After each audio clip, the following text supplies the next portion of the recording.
할렐루야, 굿TV 세상을 보는 창 우세고감을 시청하시는 시청자 여러분, 저는 한국진로조선센터 센터장 박에스더입니다. 우리 좋으신 하나님께서 제 강의를 시청하시는 모든 분들께 큰 은혜 주시기를 기도합니다. 오늘 제가 여러분과 나눌 이야기는 내 아이는 하나님의 꿈 19번째 강의입니다. 이번 강의는 지난 시간에 이어서 우리가 나눌 이야기로 내가 성경을 읽을 때 이 사람은 왜 그랬을까? 그러니까 그 성경 인물이죠. 이 사람은 왜 이렇게 행동했을까? 나라면 어떻게 할까? 하나님은 왜 그러셨을까? 또 예수님이라면 어떻게 하실까? 이런 내용으로 읽어보시라고 말씀을 드렸어요.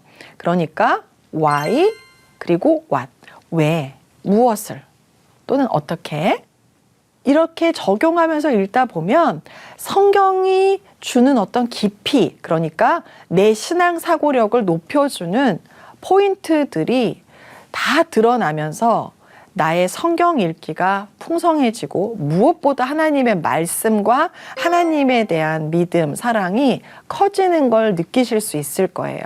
그리고 이전까지 읽었던 성경이 아닌 좀 다른 의미로 좀 더 깊이 있는 의미로 다가오게 될 겁니다.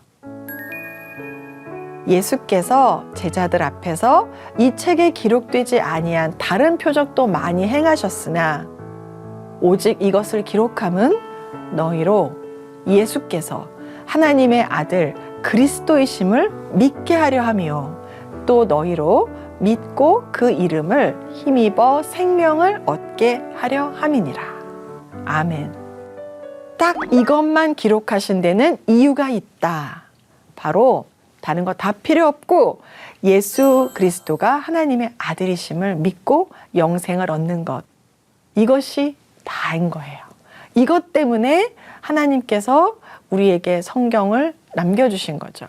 그래서 성경책은 우리의 인생의 매뉴얼이자 하나님께서 우리에게 주시는 편지이자 그리고 하나님과 우리가 동행하는 삶의 역사이자 무엇보다 우리를 구속하시고 생명을 얻게 하려 하신 구속 역사입니다.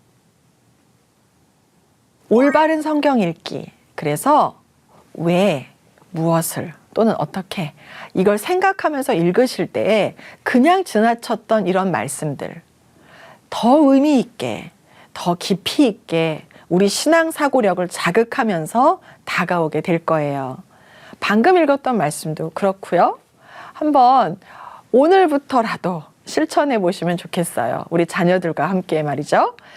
자, 그렇다면 우리 자녀들 성향 중에서 규범형 성향으로 또 한번 예를 들어볼까요? 어떻게 why and what으로 읽어야 될지요. 자, 규범형은 말 그대로 규범적이고 법을 준수하고 지키는 것 굉장히 잘하고 또 좋아하고 무엇보다 중요하게 생각합니다. 가치가 굉장히 중요하죠. 봉사형도 사회적 가치가 중요한데요. 규범형 같은 경우는 봉사형과는 약간 다른 결로 사회적 가치를 중요시합니다.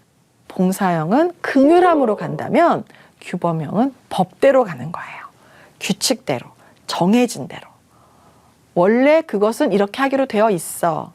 비록 불쌍하더라도 법은 법이야 입니다. 그래서 차갑고 냉정하다 이런 이미지를 줄 수가 있어요. 하지만 규범형도 그렇게 하는 데는 다 이유가 있습니다. 다수를 위해서 지킬 건 지켜야 하기 때문에 그래요. 하지만 봉사형은 가끔은 이렇게 법을 막 이렇게 흔들 때도 있어요. 일단 불쌍하잖아요.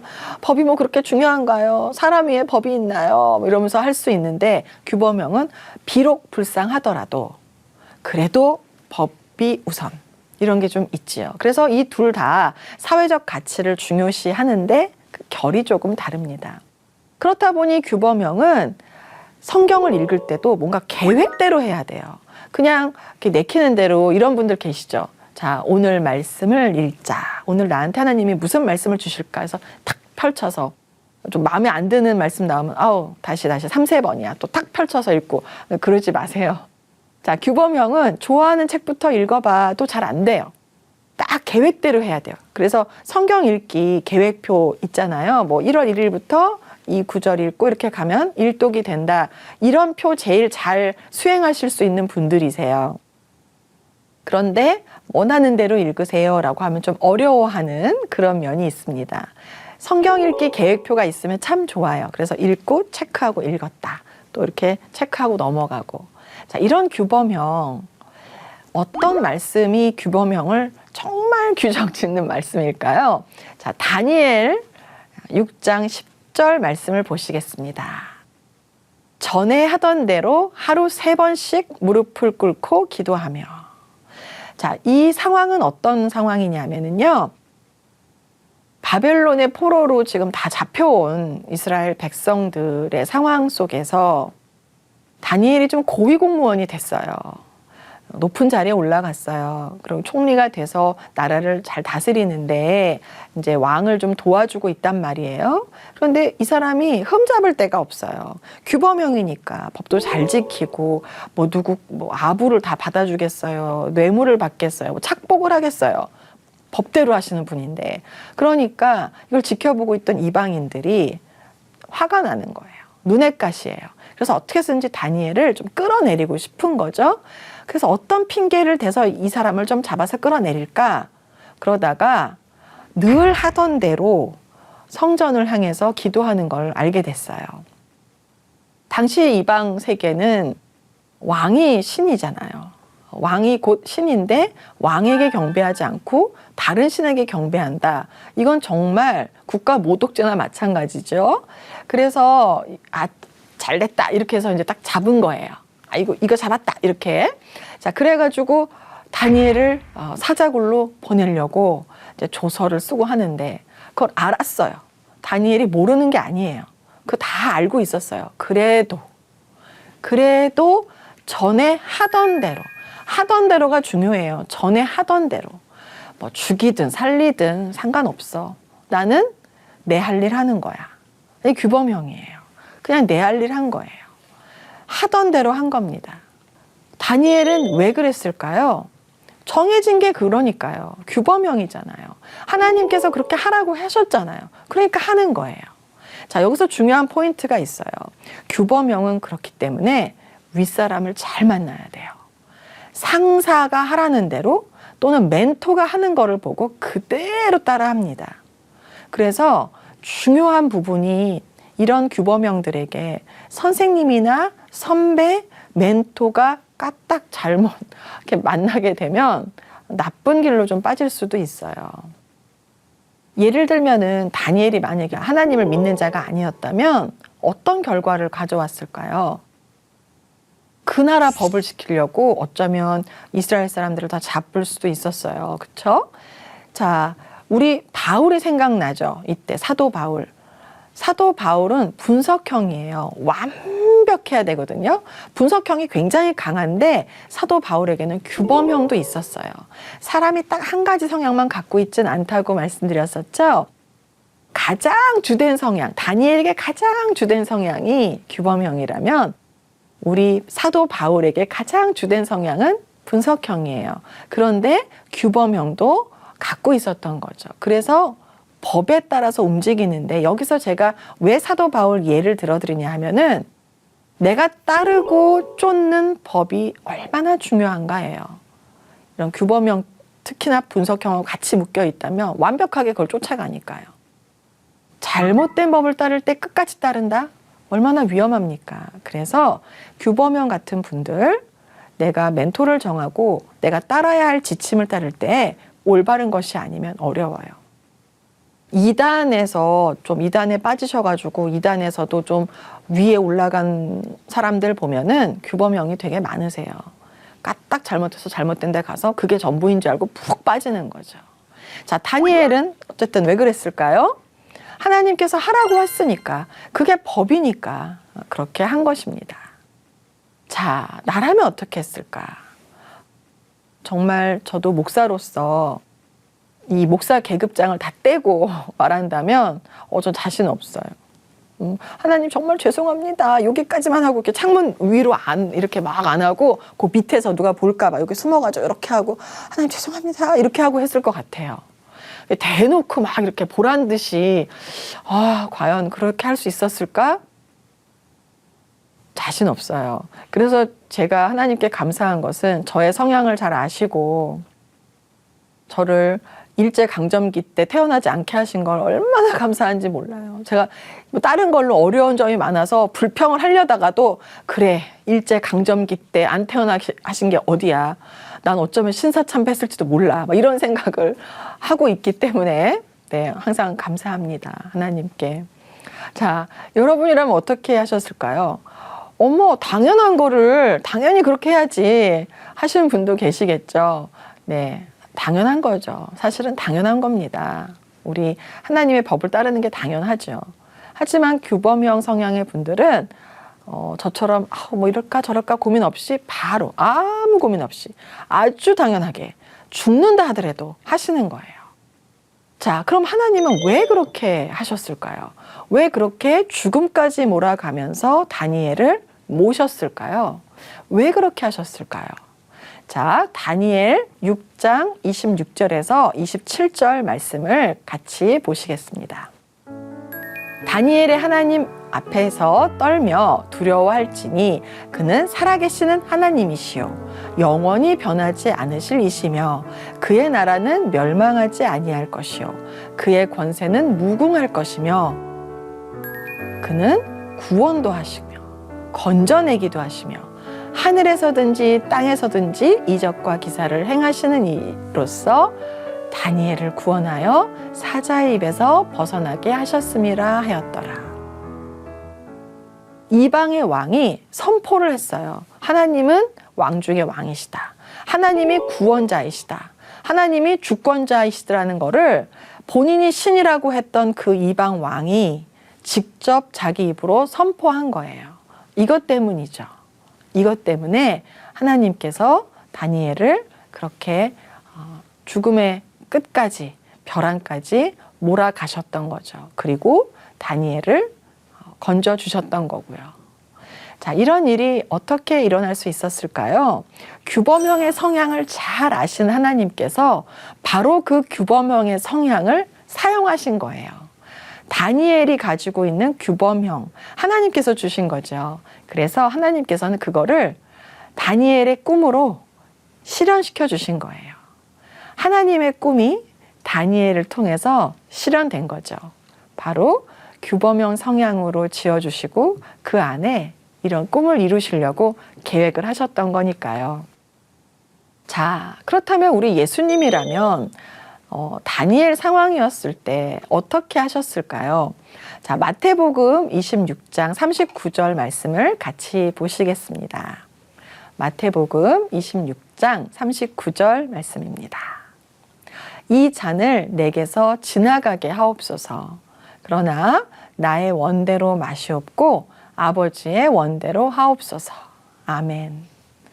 네, 예수님도 역시 아버지의 뜻대로, 하나님의 뜻대로, 하나님께서 그렇게 정하신 대로 따르셨어요. 여러분, 예수님은 하나님의 형상을 그대로 우리 눈에 보이게 나타나게 하시려고 이 땅에 오셨지요. 하나님께서 우리를 또 지으실 때도 하나님 말씀하셨어요. 창세기를 통해서 우리의 형상대로, 우리의 형상을 따라 사람을 만들자라고 말씀을 하셨어요. 그 실체로 오신 분이 바로 예수 그리스도세요.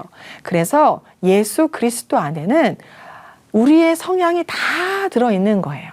다시 말하면 예수 그리스도의 성향이 우리에게 있는 거죠. 하나님의 성품과 성향이 우리 안에 있는 거예요. 다만 우리는 각기 다 다르게 지어졌기 때문에 어떤 사람은 하나님의 성품, 예수님의 성향 중에서 이 부분을, 그러니까 규범형적인 요소를 갖고 왔고, 어떤 사람은 예수님 성향의 진취형적인 요소를 예수님이 가져가게 하셨고, 이렇게 하나님의 뜻대로 하나님의 꿈이 이루어질 수 있도록 하나님의 성향이 각자에게 조합해서 이루어진 거예요. 그래서 예레미야 말씀에도 있죠. 또 시편 말씀에도 있고요. 우리가 어머니 뱃속에 있을 때 이미 형질을, DNA를 다 완성하셨다고 말씀하고 계시지요. 자, 그래서 우리는 우리 안에 하나님의 꿈이 있다는 것, 또 우리 자녀 안에 하나님의 꿈이 있다는 것 잊지 않아야 하겠어요. 그래야 우리가 우리 이웃을 내 몸처럼 사랑할 수 있는 거고요. 자, 그렇다면 이제 성경 속의 부모들의 이야기를 한번 나눠볼까 합니다. 성경 속의 부모들, 좀 자녀 교육에 실패한 부모도 있고 자녀 교육에 성공한 부모도 있어요. 다 우리 사는 이야기지요. 성경을 너무 먼 나라, 오래된 이야기라고 생각하지 마세요. 한번 읽어보세요. 요즘 사는 거하고 별반 차이 없지요.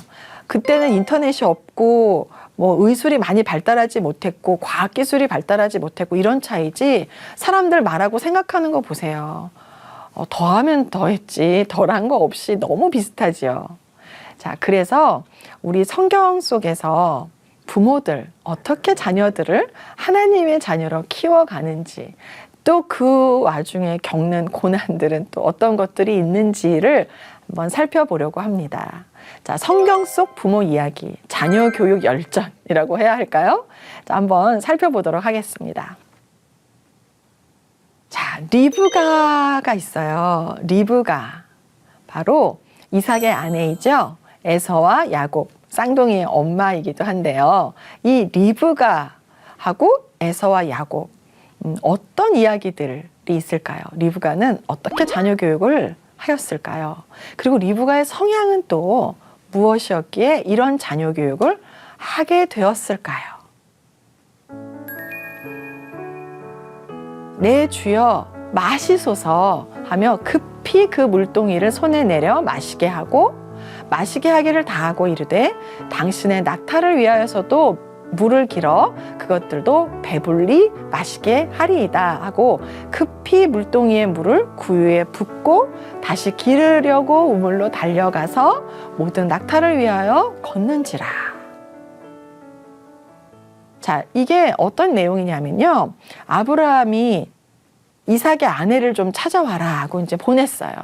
그래서 이삭의 아내를 찾으러 온 이 아브라함의 종이 하나님한테 기도를 했습니다. 하나님, 우리 주인 잘 아시잖아요. 믿음의 조상, 우리 주인 좀 좋은 며느리를 얻을 수 있게, 믿음의 연대를 잘 이어갈 수 있게 제가 좀 적합한 사람을 만날 수 있도록 도와주세요. 이제 기도를 하고 이러이러하면은 좀 이러한 여인이면 좋겠어요 했는데, 그 행동을 누가 했느냐? 우리 리브가가 했어요. 리브가는 섬김, 봉사심, 서비스 마인드, 착한 마음, 긍휼한 마음을 타고난 봉사형입니다. 아브라함과 아브라함의 종, 그 신복은 봉사형 성향이 이삭의 아내감으로 가장 적합하다라고 생각을 했던 모양이에요. 그래서 봉사형의 요소를 좀 원했어요. 자, 역시 하나님께서는 하나님의 큰 틀 안에서 그 뜻을 이루어 가시는데, 리브가, 봉사형인 리브가가 이삭의 아내가 되도록 허락해 주셨습니다. 그냥 사람한테 물을 주는 것도 힘든데 그 낙타 뭐 한 마리만 왔겠어요? 보니까 뭐 폐물도 갖고 오고 한 여러 마리가 왔겠죠. 그거 다 해가지고 저라면은 일단 체력이 딸려서도 못할 것 같아요. 제가 이렇게 보기에는 등치가 있어서 체력도 좋아 보이지만 이게 다 저질 체력이에요. 이게 기름기만 많지 이게 다 근육이 아니어가지고요. 고민이 많습니다. 일단 힘이 딸려갖고 몇 마리 주다가 정말 죄송한데요, 제가 오늘 방전됐네, 오늘 다 썼네요 에너지, 이럴 것 같아요. 근데 리브가는 급히 내려놓고 또 급히 내려놓고 마음이 막 바빠요. 섬길 마음에 얼마나 목이 말랐을까. 얼른 마시게 해서 갈증을 해소시켜줘야지, 이런 마음이었던 거예요. 자, 그런데 우리 야곱은 그렇지 않아요. 야곱은 약간 어머니랑 좀 다른 결을 갖고 있어요. 실용형 야곱. 자, 창세기 25장 26절 말씀. 후에 나온 아우는 손으로 에서의 발꿈치를 잡았으므로 그 이름을 야곱이라 하였으며. 네, 여기서도 실용형적인 모습이 보이죠. 자기가 빨리 나오려고 발꿈치를 확 잡은 거예요. 지기 싫어. 손해 안 볼 거야. 나는 손해 안 볼 거야. 내가 더 많이 가질 거야. 뭐 이러는 성향이에요. 그게 벌써 뱃속에서부터 정해진다는 말 맞지요? 네, 이미 정해졌어요. 자, 그렇다면 에서는 어떨까요? 에서는 운동형이에요. 창세기 25장 27절 말씀을 보면 에서는 익숙한 사냥꾼이라고 했어요. 가만히 집에 못 있어요. 우리 야곱은 어머니하고 집안일을 좀 돕고 이렇게 했는데 에서는 산으로 들로 다니면서 사냥하고 이런 걸 너무 즐겼죠. 굉장히 활동적이에요. 운동 감각도 좋았겠죠. 그러니까 익숙한 사냥꾼이겠죠. 이 말은 사냥을 잘했다는 얘기예요. 운동 감각이 현찮으면 화살 쏘면은 튕 튕겨갖고 엉뚱한 데 맞고 그럴 텐데 잘 맞췄다는 거예요. 자, 그런데 이 실용형 야곱은 그렇지 않아요. 창세기 25장 31절 말씀을 볼게요. 야곱이 이르되 형의 장자의 명분을 오늘 내게 팔라. 그냥 달라도 아니에요. 내게 팔라. 실용형은 기브 앤 테이크가 확실해요. 사고 팔고 이익과 손해, 필요와 불필요, 유익과 불이익 이런 게 너무 민감한 성향이에요. 어디 이런 생각을 에서가 했을까요? 생각도 못 했을 거예요. 에서는 그냥 운동형이라서 이런 활동하고 뭐 배고픈 거 얼른 채우고 또 움직이고 이런 거에 관심이 많죠. 그래서 에서가 먹으며 마시고 일어나 갔으니 에서가 장자의 명분을 가볍게 여김이었더라. 심각하게 생각 안 해요. 에서는 좀 운동형은 좀 단순하다고 말씀드렸잖아요. 운동형은 좀 단순해요. 그래서 깊이 있게 생각하고 한다기보다는 즉흥적으로 창조형처럼 이렇게 욱 하고 이렇게 움직일 때가 있어요. 보세요. 먹고 마시고 또 일어나서 나갔대요. 그런데 실용형 야곱은 치밀하죠. 자, 봉사형 리브가 왜 이렇게 치밀한 그 실용형 야곱의 편을 들어서 장자의 축복을 뺏는 거에 동조했을까요? 봉사형 리브가이기 때문에 그래요. 봉사형은 약한 자에게 긍휼한 마음을 갖고 있습니다. 리브가가 볼 때는 운동형에서는 혼자서 자기 할 몫 다 하고 먹고 사는 거 걱정이 없어 보여요. 쟤는 내가 죽어도 잘 먹고 잘 살 거야. 근데 얘는 어떻게 얘는 이런 마음이 있는 거죠. 그래서 봉사형은 이렇게 약한 자에게 긍휼한 마음을 갖고 있는 이것이 자녀 교육에 있어서 까딱 잘못하면 편애가 될 수가 있어요. 편애가 얼마나 나쁜지는 저도 어릴 때 경험을 해서 정말 나쁩니다. 그거는 편애를 받는 그 형제에게도 안 좋고 편애를 당하는 이쪽도 안 좋아요. 다 안 좋은 거예요. 자녀들에게.